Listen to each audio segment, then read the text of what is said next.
अस्सलाम वालेकुम नाज़रीन। प्रोग्राम विसाख के साथ आपका मेज़बान शाकिर हुसैन शाकिर पाकिस्तान टेलीविज़न नेशनल मुल्तान के स्टूडियो से हाज़िर। नाज़रीन, ये मानसून की बारिशों के साथ साथ ही पूरे मुल्क में एक सैलाब की जो ख़बरें सुनने और देखने को मिली, उसने हर शख्स को तशवीश में मुब्तला किया और ख़ास तौर पर हुकूमत जो है इस मामले में बहुत ज़्यादा विजिलेंस है। जो सफ़र बारिशों का और सैलाबी रेलों का KPK से शुरू हुआ, वो सफ़र अब भी पंजाब में पूरे ज़ोर शोर से जारी है। तबाही, बर्बादी और लोगों के जान व माल के नुकसान के साथ साथ एक तफक्कर भी साथ लेकर आ रहा है। एक ज़माना, पुरानी बात नहीं, हाल ही में हम ये सोचते थे, पढ़ते थे और आबी तजियाकारों से सुनते थे कि पाकिस्तान में, पूरी दुनिया में तग़य्युरात आ रहे हैं, तब्दीली आ रही है और पानी की कमी का सामना है। अच्छा, कुछ लोगों का ये कहना है कि पाकिस्तान को डैम्स बहुत ज़रूरी हैं, डैम्स की अहमियत अपनी जगह पर है, लेकिन अब जो नई तहकीकात आ रही हैं उसके मुताबिक ये है कि सोलर के ज़रिए भी आप बिजली पैदा कर सकते हैं, लेकिन डैम्स की अपनी अहमियत है। लेकिन इसके साथ साथ हम ये देखते हैं कि ये जो हर साल 2 साल, 3 साल या 5 साल बाद सैलाब आता है, उस पर अरबों रुपए का ना सिर्फ नुकसान होता है, बल्कि ये समझ लें कि हमें ज़ीरो से शुरू करना पड़ता है। ये वो मसाइल हैं कि जिसको हम आज डिस्कस करेंगे। इसके साथ साथ इससे जनूबी पंजाब में बड़ा शदीद सैलाब की ख़बरें आई हैं और ख़ास तौर पर जिस खित्ते में हम बैठे हैं, जिस इलाके में हम बैठे हैं, आज की रात वहाँ पर बड़ी अहम है। और देखिए, दुआ भी कीजिए कि अल्लाह ताला खैर व आफ़ियत के साथ जो पानी का जो बड़ा हाई रेला गुज़रने वाला है या गुज़रेगा, अल्लाह ताला उसके कम से कम नुकसान हो, उसमें हम तो यही दुआ कर सकते हैं। रेस्क्यू और रिलीफ़ की सरगर्मियाँ कैसी जा रही हैं, इस पर भी हम बात करेंगे और लाखों अफराद जो हैं मुतासर हैं, उनको कैसे उनको रेस्क्यू किया जाएगा, कैसे दोबारा आबाद किया जाएगा। दरिया जो खुश्क हो जाते हैं और फिर वो उस जगह पर हम आबादियाँ बना जाते हैं, दरिया अपनी जगह पर वापस क्यों आता है, ये एक बड़ा अहम सवाल है। और इन तमाम सवालात के साथ साथ हमें हमेशा वो याद आता है ज़ुबान ज़द-ए-आम शेर अता शाद का कि सैलाब को ना रोकिए, रास्ता बनाइए, किसने कहा था घर लबे दरिया बनाइए। सो ये लबे दरिया बनाने की बात, घर बनाने की बातें और सैलाब को रोकने की बातें, ये है हमारे आज के प्रोग्राम का मौजू। इस मौजू पर गुफ्तगू करने के लिए मौजूद हैं पाकिस्तान मुस्लिम लीग के सीनियर रहनुमा हैं, कोऑर्डिनेटर हैं वज़ीर आला शिकायत सेल, जनाब उमर फ़ारूक भट्टी साहब। भट्टी साहब, आपको हम खुशामदीद कहते हैं। हमारे दूसरे मेहमान हैं, माहिर तालीम भी हैं, ज़रई साइंसदान भी हैं, आबी माहिर हैं, डॉक्टर मुकर्रब अली, नवाज शरीफ यूनिवर्सिटी में पढ़ाते हैं। डॉक्टर साहब, वेलकम। Thank you. भट्टी साहब, इस वक्त क्या सूरत हाल है अपने इलाके में, साउथ पंजाब में सैलाब की? आप चूँकि मुतासरा इलाकों के दौरे करके आए हैं, तो ज़रा हमारे नाज़रीन को बताइए। जी, बिस्मिल्लाहिर्रहमानिर्रहीम। मैं बेहद मशकूर हूँ PTV का और PTV की पूरी टीम का और आपका कि आज इतना हमारे लिए मुल्तान के लिए बहुत सख्त दिन है, जिसकी परेशानी में पूरी कौम में इब्तला है। तो मैं भी उधर सुबह 7 बजे का निकला हुआ था, तो मैं उधर से अभी थोड़ा निकल के सीधा इधर आया हूँ कि प्रोग्राम के लिए। बात यह है कि पिछले 10-12 दिन से पूरे पंजाब के अंदर आप देख रहे हैं कि हर जगह, हर दरिया के अंदर पानी ही पानी है और ऊपर से बारिशें आ रही हैं। पहले यानी कि इस वक्त तो पूरा पाकिस्तान बारिशों की बारिशें हैं। इसी तरह पहले KPK में जो हुआ वो भी कोई मुसीबत से कम नहीं था, बहुत ज़्यादा कैजुअलिटी हुई, नुकसान हुआ। तो इधर मुल्तान डिवीज़न के अंदर हम देख लें कि हमारे चारों अजला जो हैं वो इस वक्त पानी में घिरे हुए हैं। आप देख लें, खानेवाल को देख लें तो ये कबीर वाला साइड से इधर से सारा हमारा खानेवाल डिस्ट्रिक्ट लगता है। व्याड़ी को देख लें, हेड इस्लाम हो गया, सलमान की हो गया, उसके बाद आपका मेलसी हो गया। इधर से दरिया सतलज वाला वो सारा जाते आते दुनिया, आप लोधरा आ जाएँ तो लोधरा का इलाका जो है, किरोड़ पक्का, उसके मौज़ूआत जो हैं खैरपुर टामिया वाली हैं, ये इलाके भी इसमें बड़े मुतासर हुए हैं। और दुनियापुर का इलाका आप देखें, अपना लोधरा का, तो लोधरा दरिया सतलुज जब लोधरा से निकलता है तो भावलपुर को भी परेशानी का आलम है, वहाँ पर भी लोग जो हैं सैलाब में डूबे हुए हैं। और इधर हमारे लोधरा के अंदर जलालपुर पीर वाला हमारा जो है वो दोनों तरफ से जो है वो, फिर मुल्तान के साथ मुजफ्फरगढ़, अच्छा मुल्तान के साथ मुजफ्फरगढ़ है, इसी तरह अलीपुर है, आगे चले जाएँ आप मोहम्मदपुर, दूसरा दरिया सिंध की तरफ देख लें, हर तरफ ही यानी कि अफरा तफरी का आलम है। और गवर्नमेंट पंजाब की, हुकूमत पंजाब की, वज़ीर आला पंजाब मोहतरमा मैडम मरीम नवाज़ शरीफ साहबा ने, वो ख़ुद भी फील्ड में निकली हुई हैं और तमाम इंतज़ामिया को जो है ज़रूरी जो इक़दाम करने थे और उनके लिए हिदायत दी गई हैं। पूरी मशीनरी, पूरी काबीना, वज़ीर आला पंजाब के सारे हम इस फील्ड में निकले हुए हैं। चीज़ें आप दुरुस्त कह रहे हैं, हम देख भी रहे हैं कि हुकूमत से लेकर इंतज़ामिया से लेकर सियासी जमातें, समाजी कारकुन सब काम कर रहे हैं।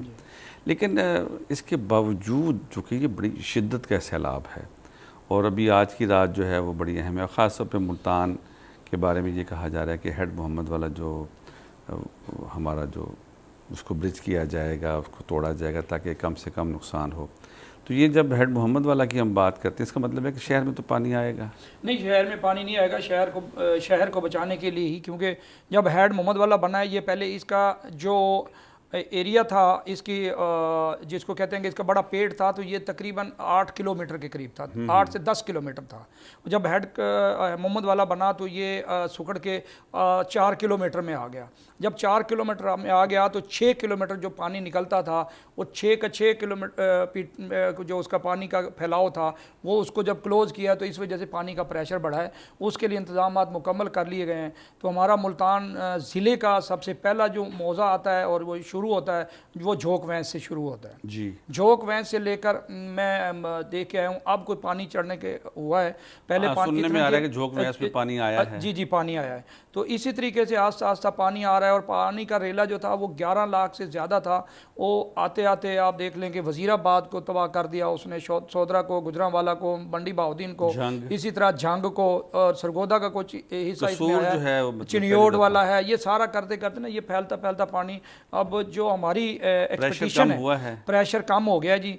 बहुत ज़्यादा प्रेशर था, वो प्रेशर कम हो गया, पर इतना कम नहीं हुआ कि अवाम को चाहिए। अवाम को बार बार ये हम बावर करा रहे हैं और ऐलानात किए जा रहे हैं, हर जगह पे जाके रेस्क्यू किया जा रहा है। खुद ज़िलाई इंतज़ामिया, कमिश्नर साहब, deputy commissioner, police, para force, civil defence, यानी कि तमाम पंजाब के डिपार्टमेंट। ये जो सोशल मीडिया पर फेक वीडियोस, सर यही अलमिया हमारे मुल्क में कि आप ये देख लें कि अभी कुछ लोगों ने ये कहना शुरू कर दिया जी पानी तो आ ही नहीं रहा।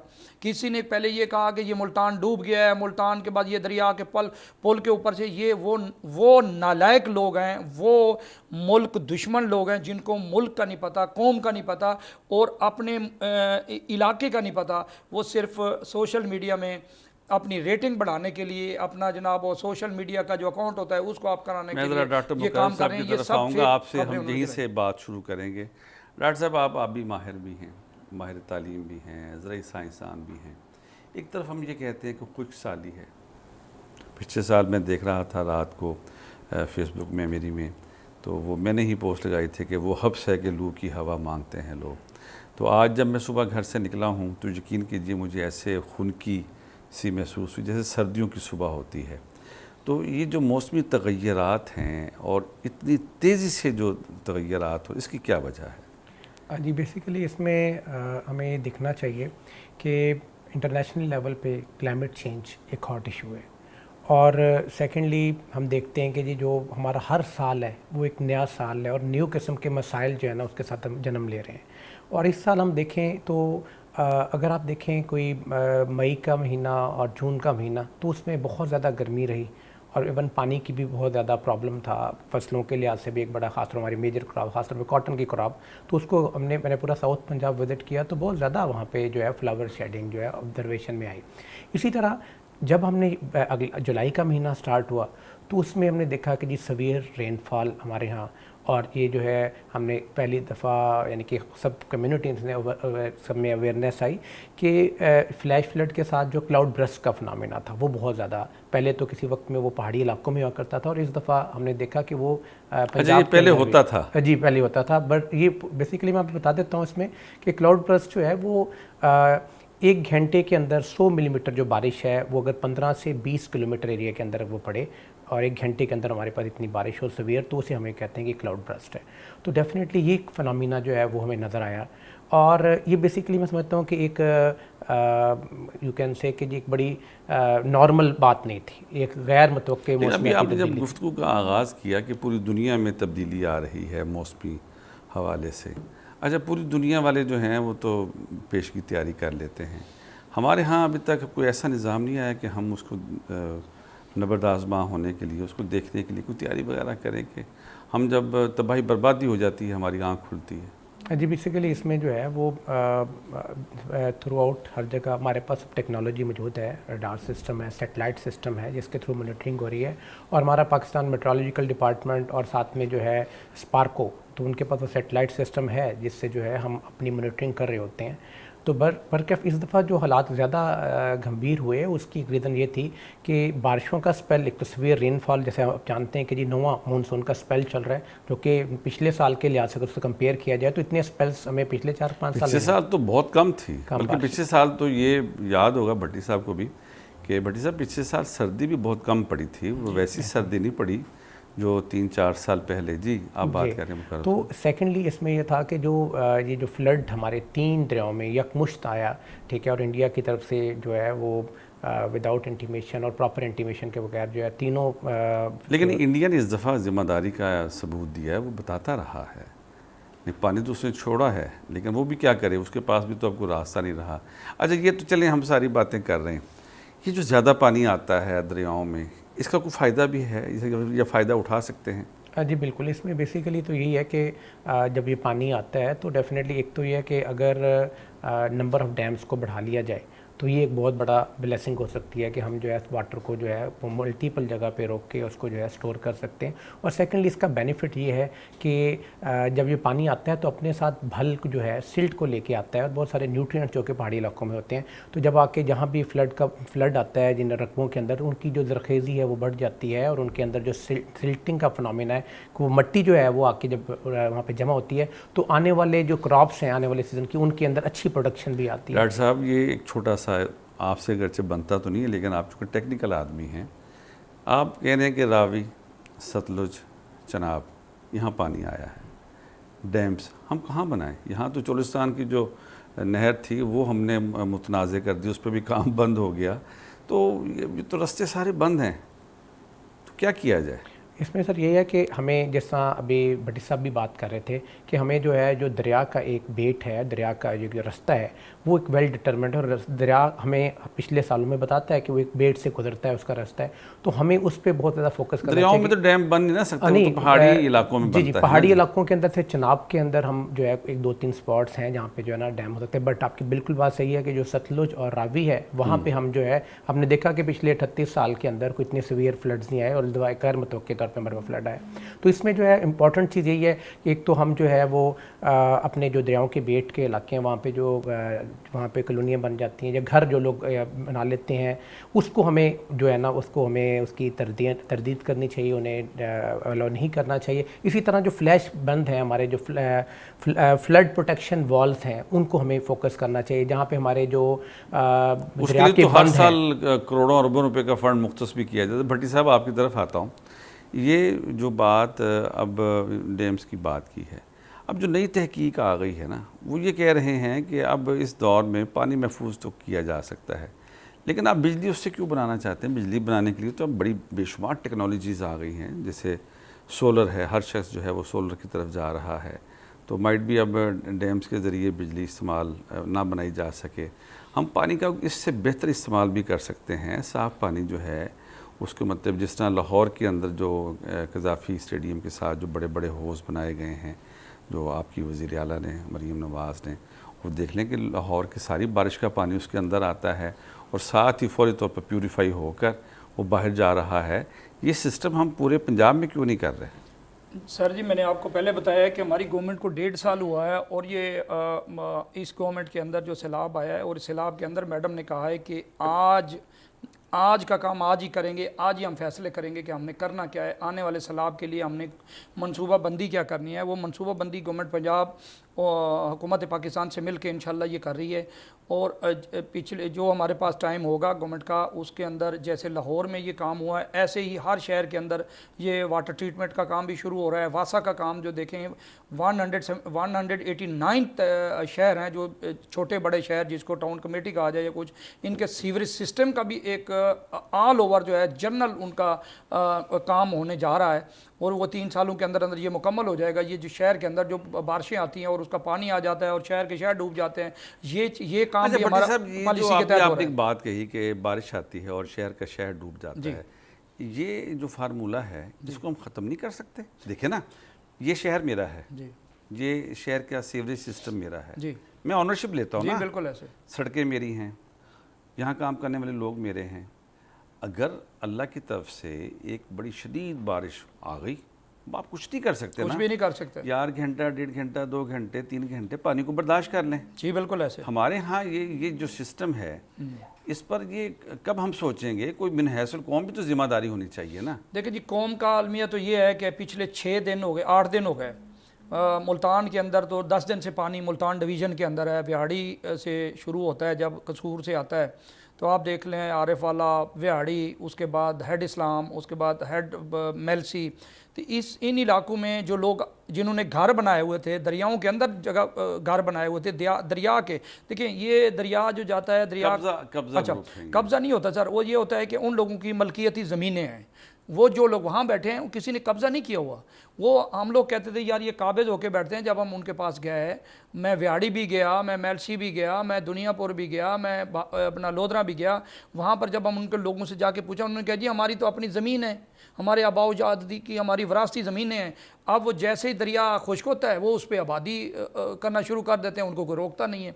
तो ये मनसूबा बंदी जो है, जैसे लाहौर रावी को तबाह किया गया, एक रूडा अथॉरिटी बना दी गई पिछले इमरान खान के दौर में, और उसने खड़े होकर कहा कि ये तो शहर जो है इस तरीके से ख़राब हो रहा है, तो इसको नाम यानी कि वासा की एक नहर बना दें और इसके साथ शहर बना दें। ये कहना था कि एक न्यू इस्लामाबाद के बाद ये न्यू शहर लाहौर बन रहा है। जब उन्होंने ये किया, सोसाइटियाँ बन गई, सोसाइटियों में लोगों ने सस्ते दामों उनको ज़मीनें मिल रही थी। उनको ये नहीं पता था कि सबसे पहले कितना दूर है लाहौर से इंडिया, के पानी के आने में कितनी देर लगती है, उन लोगों ने भी नहीं सोचा।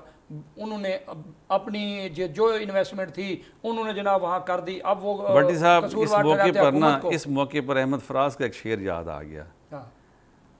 अब तो ख्वाब लिए फिरते हो गलियों गलियों, उस पर तकरार भी करते हो ख़रीदार के साथ। पहले आप ख्वाब दिखा देते हैं कि जनाब ये देखिए कितनी सस्ती ज़मीन है और बड़ी अच्छी ज़मीन है, और उसके बाद वो कोई इनकार करता तो तकरार है नहीं, तुम्हें पता नहीं ज़मीन का। बस यही तो है, एक तो ख्वाब लिए फिरते हो, आपके तकरार की बात करते हैं सर जी। मुल्तान इंतज़ामिया, कमिश्नर मुल्तान, डिप्टी कमिश्नर, तमाम इदारों के लोग घर घर जाके उनको अवेयर कर रहे हैं पब्लिक को कि प्लीज़ मेहरबानी करें आप बाहर आ जाओ, नहीं आ रहे। मैं कहता हूँ कि एक 75 साल 80 साल की खातून थी, कल उसके पास हम गए, मैंने हाथ जोड़े, मैं कि अम्मा बाहर आ जा, तो वो कहती है तुसी और मैनू इत्थों क्यों कड्ढण आए हो, मैं तो 72 का भी सैलाब देखिया, तू 72 पैदा होया सी, आओ। मैं कि अम्मा जी अगर मैं नहीं होया, मैं बाद जो होया तो मेरा कसूर है, माफ़ी दियो आ जाओ। कहती नहीं, मैं फिर 88 वाला देखा, मैं फिर 90 वाला देखा, 92 वाला देखा, 10 वाला देखा, 14 वाला देखा। अम्मा ने ये सवाल नहीं किया तू 88 पैदा होया, ऐसे कि नहीं होया? आहो, वो कहती जी ये साढ़े बच्चे ने। मैं कि अम्मा मुकर्रम साहब, ये सब बातें अपनी जगह पर ज़ाहिर है बुज़ुर्गों की एक अटैचमेंट होती है, जो सदियों से लोग रह रहे हैं, नस्ल दर नस्ल उनकी जगहें हैं, आदत हो जाती है उस जगह पर रहने की, दरख्तों के साथ बात करने की, दरख्तों के परिंदों के साथ बात करने की। ज़ाहिर है कि एक बुज़ुर्गों के साथ आप बहस नहीं कर सकते, लेकिन एक बात बड़ी अहम है कि हमारे यहाँ लोग आखिरी हद तक मौजूद रहते हैं और वो वहाँ से निकलते नहीं। ये क्या नफ्सियात है, जबकि हुकूमत उनको बता रही है कि आप अब डेंजर जोन के अंदर हैं और पानी जो है वो नुकसान पहुँचाता है। पानी जब आता है तो पानी ये नहीं देखता कि बिल्डिंग कितनी मजबूत है, कितनी कमज़ोर है, उसके अंदर रहने वाले कितने कमज़ोर हैं, कितने ताकतवर हैं। पानी की तो अपनी ताकत है। ऐसी सूरत में हमें एहतियाती तदाबीर क्या करनी चाहिए? जी सर, बिल्कुल मैं समझता हूँ कि इसमें जो है ना कम्युनिटी अवेयरनेस जो है, जिसमें लोकल लोग जो कि उस लोग वहाँ पे बैठे हुए हैं उनको बताना बड़ा ज़रूरी है कि जो इंटेंसिटी ऑफ फ्लड है वो कितनी उसमें सेवेरिटी है। जैसा भट्टी साहब भी बात कर रहे थे कि जो उन्होंने इनके साथ तकरार करना शुरू कर दिया कि जी हमने तो डिफरेंट बेशतर फ्लड भी देखे हैं और उसमें जो है इतना प्रॉब्लम नहीं हुआ।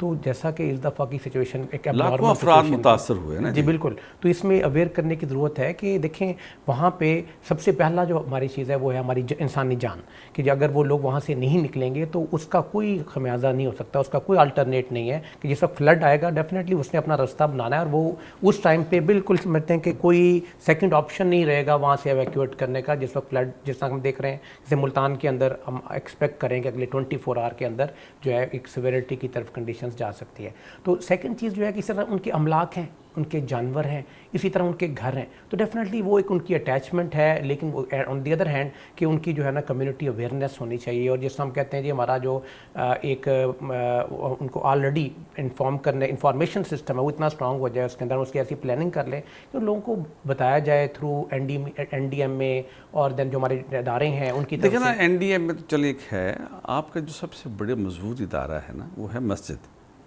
मस्जिद से ऐलान हो रहा है और बड़ी जिम्मेदारी से ऐलान हो रहा है। नहीं सर, वहाँ पर मस्जिद के ऐलान के अलावा वहाँ पर आप ये देखें कि पहली मर्तबा पंजाब के अंदर पीरा फोर्स जो है उनको घर घर भेजा जा रहा है। हम सिविल डिफेंस को घर घर भेज रहे हैं, इन्वायरमेंट हमारी एक फ़ोर्स बनती है वो उनके घर घर जा रही है, वाइल्ड लाइफ फोर्स है वो उनके घर घर जा रही हैं, उनको ऐलानात भी कर रहे हैं, उनको रिक्वेस्ट भी कर रहे हैं, उनको निकाल भी रहे हैं। 1122 अच्छा 1122 है हमारी, उनको रेस्क्यू भी कर रहे हैं। उसके बावजूद भी वो लोग जो हैं बच्चों को, फौज है, पुलिस देखिए है, पाक अफवाज अलर्ट है, पाक अफवाज साथ खड़ी है, और दरिया के जो बिल्कुल किनारों में बैठे थे उन लोगों को निकाल के बाहर लाए हैं। 4 लाख लोग मुल्तान डिवीज़न के अंदर उनको रेस्क्यू किया गया है, वो बाहर आ चुके हैं। 6 लाख टोटल लोग हैं उस एरिया के, 2 लाख लोगों के लिए कोशिश रात दिन यही हो रही है, वो जनाब आने के लिए तैयार नहीं है। हुकूमत पंजाब ने जो है वज़ीर आला ने कहा है कि जानवरों को हम चारा भी देंगे, लाइफ स्टॉक डॉक्टर मौजूद हैं, वेटरनरी डॉक्टर मौजूद हैं, वहाँ पर ऑन व्हील क्लिनिक मौजूद है, वहाँ हॉस्पिटल मौजूद हैं, और उसके बावजूद प्राइवेट वहाँ पर सरकारी तौर पे गवर्नमेंट के मेडिसिन, आप चूँकि गवर्नमेंट के नुमाइंदे हैं, सब कुछ मौजूद है, आप गवर्नमेंट के नुमाइंदे हैं। जब सैलाब आता है ना तो उसके सैलाब के फौरी बाद ना वबाई अमराज फैलने का भी अंदेशा होता है। उस सिलसिले में कोई पेश की सर उनके पेश की आप देखें कि अभी से इकदाम किए हुए हैं, और वहाँ पर वैक्सीन मौजूद है जो वैक्सीन नहीं होती थी, कभी भी नहीं हुआ करती थी। किसी को कुत्ता काट लेता है, किसी को सांप काट देते, वैक्सीन मौजूद है। महकमा हेल्थ की तरफ से 24 आवर वहाँ पर कैंप मौजूद हैं, जहाँ जहाँ कैंप हैं हर कैंप के अंदर डॉक्टर बैठा हुआ है, डिस्पेंसर बैठा हुआ है, मेडिसिन मौजूद है, सिविल डिफेंस वाले वहाँ मौजूद है। हुकूमत ने एक हेल्पलाइन भी 24 आवर के लिए, हाँ जी, हुकूमत ने एक हेल्पलाइन भी की है, और हुकूमत 24 आवर वहाँ बैठी है। कोई लोग आते हैं तो उनको फौरी तौर पे कैंप में ठहराया जाता है। मुल्तान इंतज़ामिया बाशमूल कमिश्नर, डिप्टी कमिश्नर और वज़ीर आला की हिदायत के मुताबिक हमारे तमाम असिस्टेंट कमिश्नर फील्ड में हैं, कोई असिस्टेंट कमिश्नर अपने घर नहीं जा रहा। मैं तो हैरान हूँ कि ये तो जो इंतज़ामिया है जिनकी आप बात कर रहे हैं, कमिश्नर डिप्टी कमिश्नर की टीम की, ये तो 24 आवर इनकी चीज़ें चल रही हैं, ख़बरें आ रही हैं, आ रही हैं, जा रही हैं, मतलब है कि ये तो आराम नहीं कर रहे हैं। सर कोई आराम नहीं है, आप यकीन करें कि उनको आराम करने ही नहीं दिया जा रहा। डिप्टी कमिश्नर रात को 4 बजे मीटिंग करके थोड़ी देर के लिए और घर मीटिंग बुला के बैठा हुआ था। वजह क्या थी कि फील्ड स्टाफ से भी अपडेट लेनी है, ख़ुद भी वो यहाँ से सुबह वो निकलता है डिप्टी कमिश्नर साहब झोंक वैन से लेकर उन्हें जाना होता है जलालपुर पीर वाला। उधर एक AC असिस्टेंट कमिश्नर साहब मतलब उनको 4-5 दिन से ड्यूटी पर थे कसूर में जी, और वो पतोकी वाले जो हमारे असिस्टेंट कमिश्नर थे जी जी, वो रात दिन ड्यूटी करने के वजह से ना उनकी तबीयत नासाज हुई है, मेरा ख्याल है कि गई कोई रिलीफ मिलना चाहिए ताकि आइंदा कोई ऐसा नुकसान ना हो। जाहिर है कि मतलब ड्यूटी तो ड्यूटी है, लेकिन फिर भी ये भी तो इंसान सर है। बात ये है कि मैं ये कहता हूँ कि एक कौम हमें बनना चाहिए। मैं बार बार हर काम के लिए कहता हूँ कि जब हम एक कौम बन जाएंगे, कोई जिम्मेदारी ले लेंगे, जिम्मेदारी का एहसास जब हमारा हो जाएगा तो फिर हम एक कौम बनेंगे। किसी को कोई जिम्मेदारी नहीं है। आप यकीन जानिए कि जिन लोगों को हम वहाँ से रेस्क्यू करके लाए हैं उनके लिए पानी के कूलर भी रखे हुए हैं।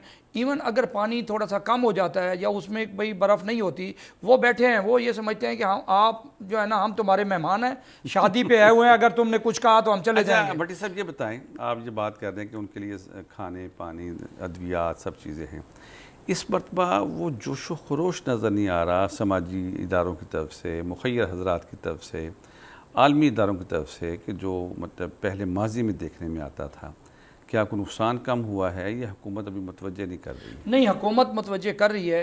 एहसास जो होता है ना, एहसास महरूमी और एहसास कमतरी, ये दो चीज़ें जो है ना मुख्तलिफ होती हैं। इन लोगों ने एहसास, ये सोशल मीडिया ने इतना ख़राब कर दिया है कि आपको एक ख़बर मिलती है कि अभी हैड मोहम्मद वाला में जी पानी पुल के ऊपर से गुजर रहा है। और आप जाते हैं वहाँ पर पानी नहीं होता, लोग कहते हैं ये झूठ बोलते हैं। वही होता है कि हमारे साथ ये हो रहा है कि वो कहते थे नहीं शेर आया तो हर मर्तबा ऐसे ही वो बकरियों वाला ऐसे चरावा कह के चला जाता था, वो एंड पे शेर आ गया तो फिर उसको बचाने वाला कोई नहीं था। हमारे साथ भी यही हो रहा है कि पानी आ रहा है, बड़ी स्पीड से आ रहा है, बड़े ख़तरनाक सिचुएशन से पाकिस्तान, पूरा पाकिस्तान गुजर रहा है, खासकर पंजाब गुजर रहा है, लेकिन लोग इस तरफ तवज्जो नहीं दे रहे। पानी बहुत ज़्यादा आ रहा है। दूसरी स्रोत ये है कि हुकूमत ने चूँकि बर वक्त इकदाम किए हैं इसलिए नुकसान देखिए जी, हुकूमत ने अल्हम्दुलिल्लाह, पहले ये होता था पानी आ जाता था तो पता चलता था। अब ये है कि जिस तरीके से हमारी पेशबंदी कर ली जाती है।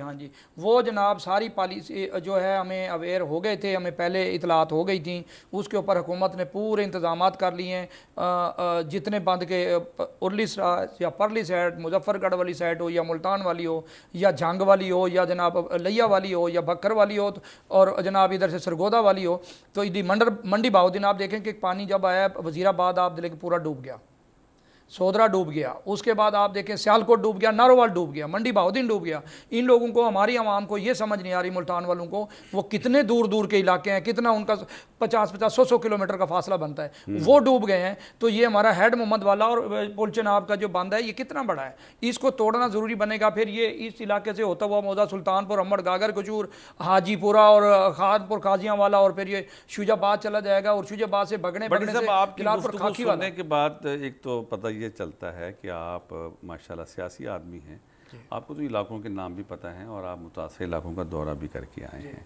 डॉक्टर मुकर्रब साहब से पूछते हैं, मुकर्रब साहब आपसे ये पूछना मकसूद है कि ये जो सैलाब आ रहे हैं इससे हम कैसे महफूज रह सकते हैं, वो क्या ऐसा तरीका है? अच्छा, अब वो आज खबर आई है कि हम कुदरती आफात से बचने के लिए चाइना के फार्मूले पर अमल करेंगे, वो क्या फार्मूला है या हम क्या कर सकते हैं? जी बिल्कुल, अब जिस तरह हम देख रहे हैं कि आजकल जो है बड़ा डिजिटल दौर है और हमारे पास काफ़ी इनोवेशन मौजूद हैं। जैसे कि अभी हमारे प्राइम मिनिस्टर ने भी चाइना के अंदर जो है वो तेंगजान यूनिवर्सिटी के अंदर उन्होंने विज़िट किया और उनका सिस्टम देखा। तो उसमें अब जैसा मैं समझता हूँ कि इस साल एक जो बहुत अच्छी चीज़ जो हमारे सिस्टम में आई और उसमें जो हमारी चीफ मिनिस्टर उनको बड़ा क्रेडिट जाता है कि हमने फ़र्स्ट टाइम जो है ड्रोन के थ्रू, ड्रोन टेक्नोलॉजी को और आर्टिफिशियल इंटेलिजेंस सिस्टम को जो है ना ऑप्ट किया कि हम जो है अपने पब्लिक को रेस्क्यू कर सकें। और इसी तरह जो है थर्मल टेक्नोलॉजी का फर्स्ट टाइम पंजाब में जो है उसका जो है वो यहाँ मुजाहरा अमल में देखने में आया और नाइट टाइम पे जो है सर्वेलेंस थी और बहुत सारे लोग जो कि ऐसे लोग जो नाइट टाइम में थर्मल टेक्नोलॉजी के थ्रू उनकी आइडेंटिफिकेशन। ये थर्मल टेक्नोलॉजी क्या है?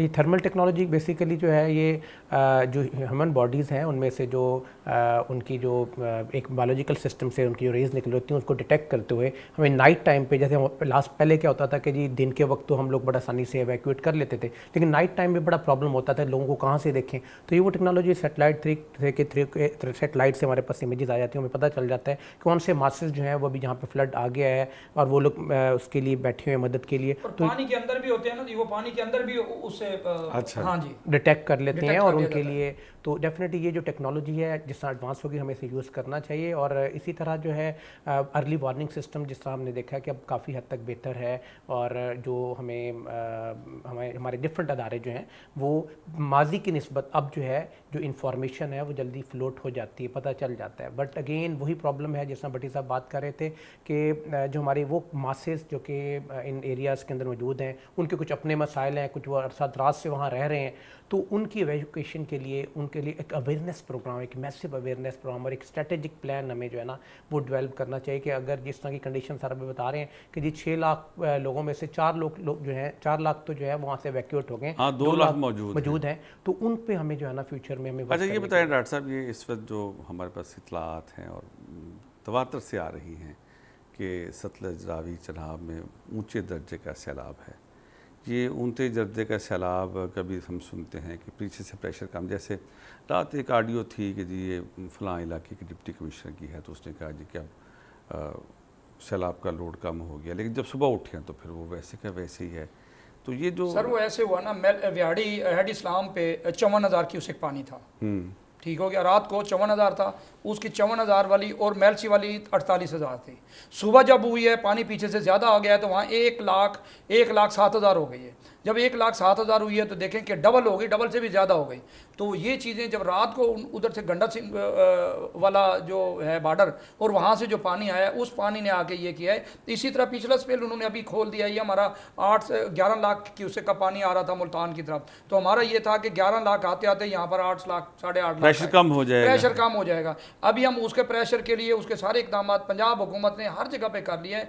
यही जो अभी ये बात की है, अचानक पानी ज़्यादा आ गया। अब देखें, पानी पहले होता था कि पानी पीछे आ गया, पीछे पानी रुक गया, वो पानी जाते जाते जाते जाते वो जब टील पे आता है तो उसका पानी का जो है वो फ्लो कम हो जाता है। अब ये हो रहा है कि हमारा आगे पानी आ रहा है और पीछे हम कह रहे हैं जी पीछे कम हो रहा है, वो पीछे और पानी छोड़ रहा है इंडिया, वो पानी आ रहा है वो पिछले रुके हुए पानी को फिर। अच्छा भट्टी साहब, एक बड़ा टेक्निकल सी बात है, लेकिन आप चूँकि चीज़ों को बड़े माइन्यूटली देख रहे हैं, हम इस वक्त डिस्कस कर रहे हैं चनाब, रावी, सतलुज में सैलाब की कैफियत, और अगर एट ए टाइम इन तीनों दरियाओं में पानी आकर किसी एक पॉइंट पर इकट्ठा होकर वो कितनी तबाही फैलाएगा? सर वही उसने तबाही तो फैलानी है। अभी देखें ये जब पंजनद की तरफ जाएगा तो आपका सिंध भी उसी में शामिल हो जाएगा, आपका रावी भी इसी में आ जाएगा। रावी तो इधर से आ रहा है ना, रावी भी शामिल हो जाएगा इधर से। सतलुज ये जो तो मतलब है कि शुक्र की बात ये है कि जरा लेट हैं, आगे पीछे आ रहे हैं। देखें कि अब सतलुज जो है ये हमारा बावलपुर से ये फिर इसमें आ रहा है, पंजनद में आ रहा है,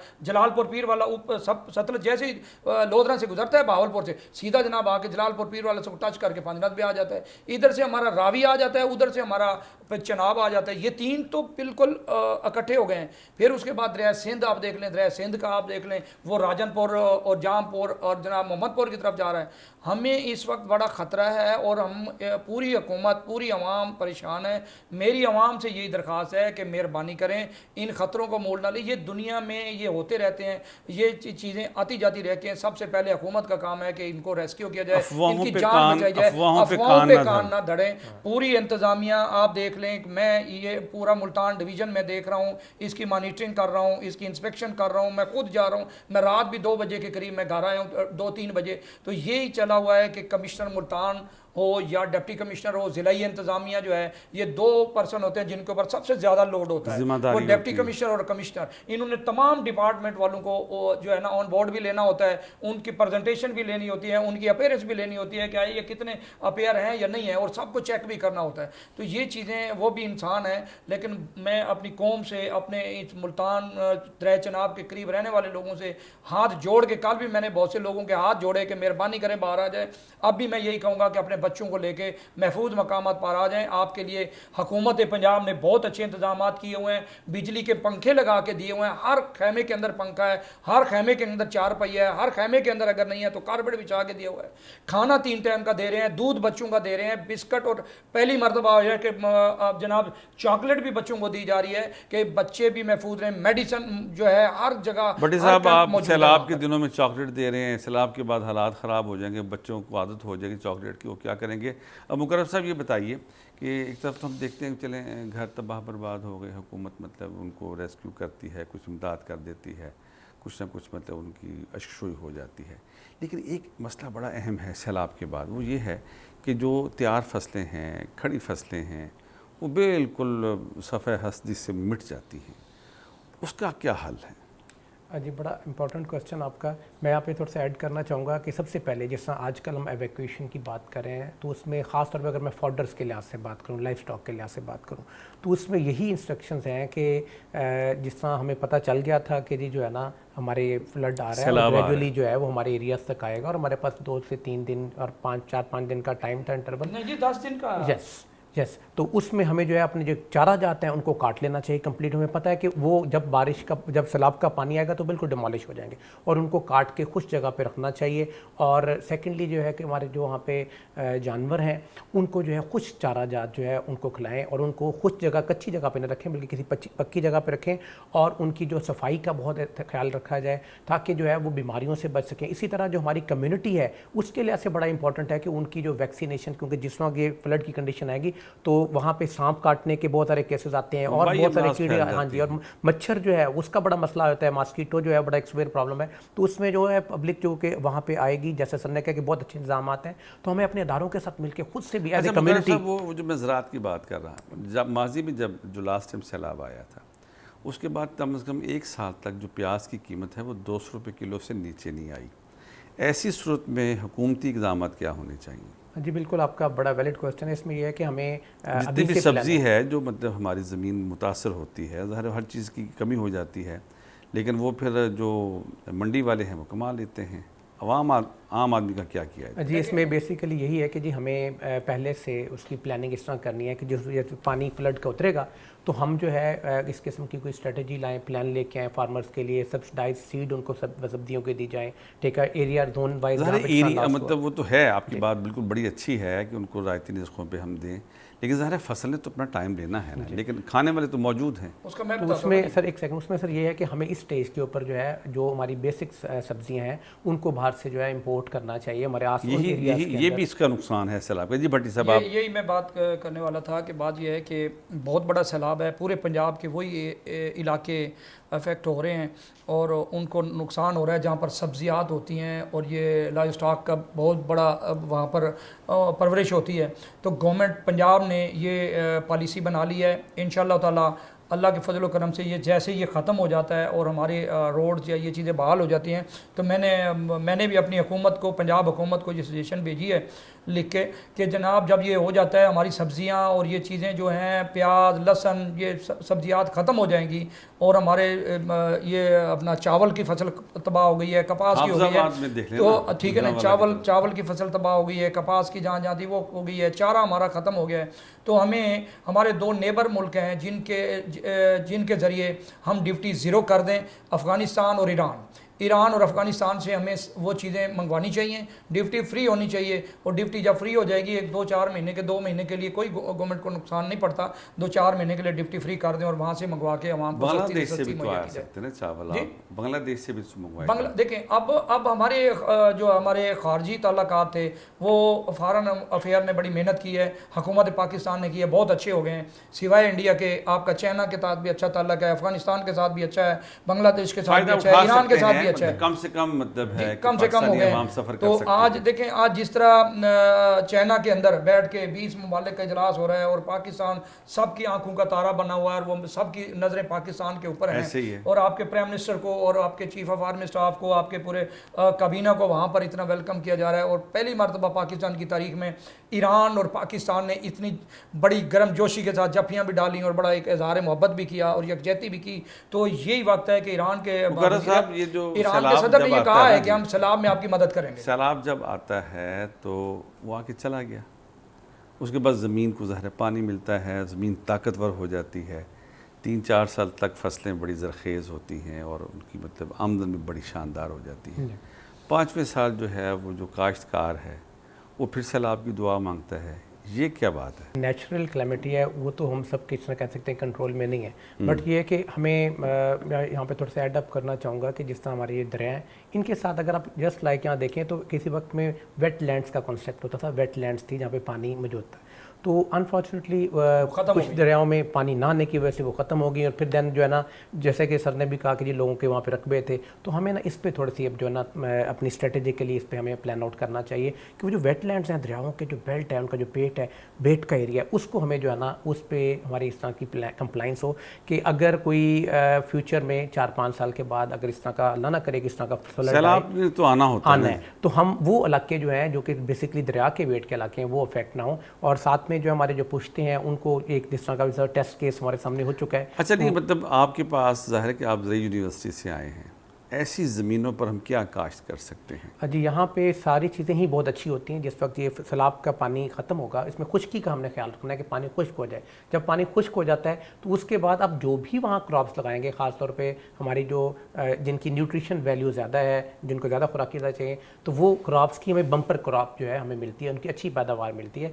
तो डेफिनेटली वहाँ पर हमें अपनी प्लानिंग के साथ अपनी लोकल रिक्वायरमेंट को देखते हुए फार्मर्स को तो अपनी हमें जो है ना हाई वैल्यू क्रॉप्स जो हैं उनकी तरफ जाना चाहिए। और जैसे हमें देख रहा है कि जी हमारे पास जो फ्लड आया, राइस का कितना बेल्ट था, तो डेफिनेटली वो हमारा एक्सपोर्टेबल कमोडिटी है, तो हम उसको हम बड़ा पूरी फसल तबाह हो फसल, तो हमें डेफिनेटली क्योंकि हमारी एक्सपोर्ट पे भी हम कॉम्प्रोमाइज़ नहीं कर सकते। जलालपुर पीरवाला में भी आपका कोई कैंपस है? जी बिल्कुल, वहाँ पे 500 एकड़ का यूनिवर्सिटी का कैंपस है जलालपुर। और उसकी क्या खबर है, वहाँ सैलाब तो नहीं आ रहा? जी वहाँ पे भी सर यही सुनने में आ रहा है कि जिस वक्त हेड मोहम्मद वाला से और ये सिचुएशन क्लियर होगी हमें चनाब पुल से, तो देन यही सुनने में आ रहा रहा है कि एक तरफ दरिया सतलुज है और दूसरी तरफ दरिया चनाब है, और दोनों के जो एक संगम के अंदर वो एरिया है, तो उससे काफ़ी ज़्यादा शदीद जो है ख़तरात हैं। तो हमारी यही ख्वाहिश है कि अल्लाह ताला जो है ये आसानी से वक्त हमारा गुजारे और जो है ज़्यादा तबाही से हमारा जो ये साउथ पंजाब और पाकिस्तान जो है उससे बचे। अच्छा भट्टी साहब, चूँकि आपने अभी बताया कि इस एरिया में 6 लाख मुतासरीन हैं डिवीज़न के अंदर, डिवीज़न के मुल्तान डिवीज़न, मुल्तान डिवीज़न में, ठीक है। 4 लाख लोग जो हैं वो आपने उनको रेस्क्यू किया है, 2 लाख अभी बहुत बड़ी तादाद है, तो इन तक नहीं 2 लाख उसके अंदर नहीं है। अच्छा। 2 लाख वो हैं जो अपना घर बार छोड़ के अपने अजीज़ और रिश्तेदारों में चले गए हैं। ठीक अब है। वहाँ पर जब हमारी रेस्क्यू टीमें जाती हैं, वहाँ देखते हैं वहाँ बंदा कोई नहीं होता। हमने तो सिर्फ रेवेन्यू ऑफिसरों के ज़रिए, हुकूमत पंजाब ने और ज़िला इंतज़ामिया ने रेवेन्यू के ज़रिए और जो हमारी पुलिस है उसके ज़रिए हमने उनका डेटा लिया है सारा। हमारे पास डेटा मौजूद होता है ऑलरेडी कि इस एरिया में कितने कितने लोग हैं, और जब उनके साथ जाके हमने उनकी लिस्टें बनाई हैं, उनमें से 4 लाख को तो रेस्क्यू किया है ना। जो अच्छा, बगैर रेस्क्यू के 2 लाख हैं वो अपनी अपनी 2 जगह लाख पे- तो चले गए अपने रिश्तेदारों के पास, ओके 4 लाख को आपने कर दिया रेस्क्यू। जी अब उजाड़ बेआबान इलाके हैं, जी। चोरी चकारी वारदात क्राइम, उसका क्या सूरत तो है? सर उसमें अब पानी आ रहा है। अब गवर्नमेंट तो चोरी नहीं कर रही, चोरी तो वही कर रहे हैं जो वहाँ के रहने वाले लोग हैं। अगर उनको खुदा का खौफ हो जाए कि यार सभी लोग, वो जो चोर हैं वो भी वहीं के हैं ना, कोई बाहर से तो शहर वाला चोर तो हुकूमत ने जा नहीं स्कीम रहा। दी देखिए, है इस वक्त इमदादी। हुकूमत की सर पूरी रेट है वहाँ पर। चोरी चिकारी के लिए आप देख लें कि हर कैंप के बाहर पुलिस भी बैठी है, वहाँ पर इंतज़ामिया के सारे लोग बैठे हुए हैं। अंदर भी आप देखें कि लाइव स्टॉक वाले जितने हैं हमारे डॉक्टर, वो उधर फ्लड एरिया में उन्होंने जानवर रखे हुए हैं, उनको हमने कहा है कि आप इनको साइड पे इधर ले आएं, इधर उनको चारा भी दिया जा रहा है। मैं ये पूछ रहा हूँ कि जिनके नुकसान हो गया है फसलों का, जानवरों का, घरों का, वो गवर्नमेंट ने उसकी स्ट्रेटजी बनाई है। वज़ीर आला ने कल भी कहा है, रात भी वज़ीर आला कसूर गई हुई थी, उन्होंने यही कहा है कि किसी के जानवर अगर गुम हो गए, वो भी वहाँ पर हमारा कैंप लगे हुए हैं, उन कैंपों में जाके लिखवाएं कि मेरे इतने जानवर गुम हो गए हैं, और वो जानवर को कंपनसेट भी गवर्नमेंट करेगी, और जो फसलें तबाह हुई हैं वो भी गवर्नमेंट करेगी, और जो उनके मकान हुए हैं वो भी हमने उनको कहा है कि जितने लोग कैंपों में आए हुए हैं उनमें एक सरबरा अपना नाम लिखा है, उनके घरों की जो भी उनको नुकसान होगा गवर्नमेंट पंजाब उनके साथ पूरा ताउन करेगी। अच्छा, वो जो लाहौर में एक बड़ी लेविश किस्म की हाउसिंग स्कीम थी, वहाँ तो सारा कुछ तबाह बर्बाद हो गया, वहाँ गवर्नमेंट क्या करेगी? देखिए जी, वो लेविश किस्म के लोग थे ना, गरीबों की मदद करनी चाहिए और लेविश वालों की भी मदद करनी चाहिए। लेविश वालों तो शौक से जाके, अच्छा जी मुकर्रम साहब, ये भट्टी भट्टी साहब तो एकदम से ना मतलब है कि बेवफा से हो जाते हैं। ये बताइए, अब प्रोग्राम का वक्त भी ख़त्म होने वाला है मुकर्रम साहब, कि अब अवाम इस सूरत में कि जब अचानक पानी आ जाता है, वहाँ कोई मतलब मैकेनिज़्म भी नहीं है, ऐसी सूरत में बचाव के लिए उनको क्या करना चाहिए? सबसे पहले तो मैं समझता हूँ कि यहाँ पे सबको कम्युनिटी को इकट्ठे होने की ज़रूरत है, और जैसा कि हमने प्रोग्राम के स्टार्टिंग में कहा था कि सिविल सोसाइटी के अंदर बहुत सारी जो है फलाही अदारे भी मौजूद हैं, और गवर्नमेंट के साथ तमाम फलाही अदारे और एज ए कौम हम इकट्ठे होंगे तो डेफिनेटली उसका इम्पैक्ट जो है, जैसे कहते हैं, मैं इसमें कहना चाह रहा हूँ कि इंडिविजुअल एक्ट की बजाय कंबाइंड इफेक्ट, कम्युनिटी का जो कंबाइंड इफेक्ट है, उससे जो है हम सिचुएशन में काफ़ी हद तक जो है कंपनसेट कर सकते हैं।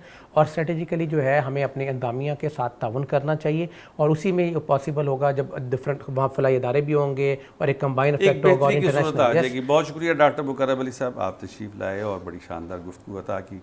उमर फारूक भट्टी साहब, आप जब भी प्रोग्राम में आते हैं तो शुक्र ये है कि आज को पोजीशन नहीं थी, इसलिए आपने सर मैं तो सैलाब में नहीं, ज़ाहिर है कि आज आपने प्रोग्राम में हुक्मरानी की है, और मैं समझता हूँ कि आवाम को जो ख़बरें हैं वो मुसद्दक़ा ज़राए से लेनी चाहिए, और ख़ास तौर पर सैलाब के दिनों में या किसी आफत के दिनों में किसी भी ऐसे सोशल मीडिया की तरफ मत जाएं कि जो झूठ बोल रहा है। अलबत्ता ये है कि हुकूमत रिलीफ और रेस्क्यू के कामों में मसरूफ़ है, और कहीं पर आपको कोई दिक्कत है तो मुल्तान के कमिश्नर और डिप्टी कमिश्नर ने 24 आवर एक नंबर मतलब लॉन्च किया हुआ है। आप वहाँ पर रब्ता करके अपनी बात कर सकते हैं, इमदाद तलब कर सकते हैं। दुआ है कि अल्लाह ताला आने वाले दिनों में पाकिस्तान के अवाम का हामी व नासिर हो। इसके साथ ही हमारे आज के प्रोग्राम का वक्त ख़त्म हुआ चाहता है। अपने मेज़बान शाकिर हुसैन शाकिर को पाकिस्तान टेलीविज़न मुल्तान के स्टूडियो से इजाज़त दीजिए। अल्लाह के हवाले।